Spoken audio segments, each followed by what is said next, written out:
Hi hello friends. இன்றைக்கி நாங்கள் ஃப்ரைடேனால Pallavaram market தான் போயிருந்தோம். எப்பயுமே நாங்கள் ஃப்ரைடே போவோம். பட் நாங்கள் நைட்டு போவோம். இன்றைக்கி ரிப்பப்ளிக் டே லீவ், ஸோ நாங்கள் காலையிலே போய் பார்க்கலாம் அப்படின்னு சொல்லிட்டு போயிருந்தோம். பெட்ஸ் எல்லாமே வச்சுருந்தாங்க. இவளுக்குன்னா டாக்னால் ரொம்ப பிடிக்கும்.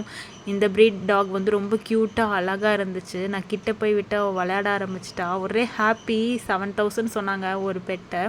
பட் வாங்கினா எப்படி மெயின்டைன் பண்ணணும் எதுவுமே எனக்கு தெரியாது. ஸோ நான் வாங்கலை. ஆனால் ஆசையாக தான் இருந்தது இவள் விளாட்றத பார்க்கும்போது. எனக்கும் தினமும் ஜாலியாக விளாடுவாளே அப்படின்னு தான் தோணுச்சு. ஆனால் எனக்கு இவளை பார்த்துக்க தெரியாது டாகை. எனக்கு இந்த மாதிரி எக்ஸ்பீரியன்ஸும் கிடையாது. ஸோ எனக்கு ரொம்ப பயமாக இருந்தது. நாங்கள் வாங்கலை. எல்லா டைப் ஆஃப் பெட் அனிமல் எல்லாமே வச்சுருந்தாங்க. பேர்ட்ஸு, கேட்டு, ஹென் எல்லாமே வச்சுருந்தாங்க. ஃபிஷ்ஷஸ்லேருந்து எல்லாமே இருந்துச்சு. ஃபிஷ்ஷஸ்லாம் ரொம்ப ரேட் கம்மியாகவும் நல்லாவும் இருந்துச்சு.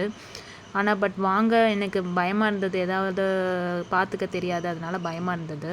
வீடியோ பிடிச்சா சப்ஸ்கிரைப் பண்ணுங்கள்.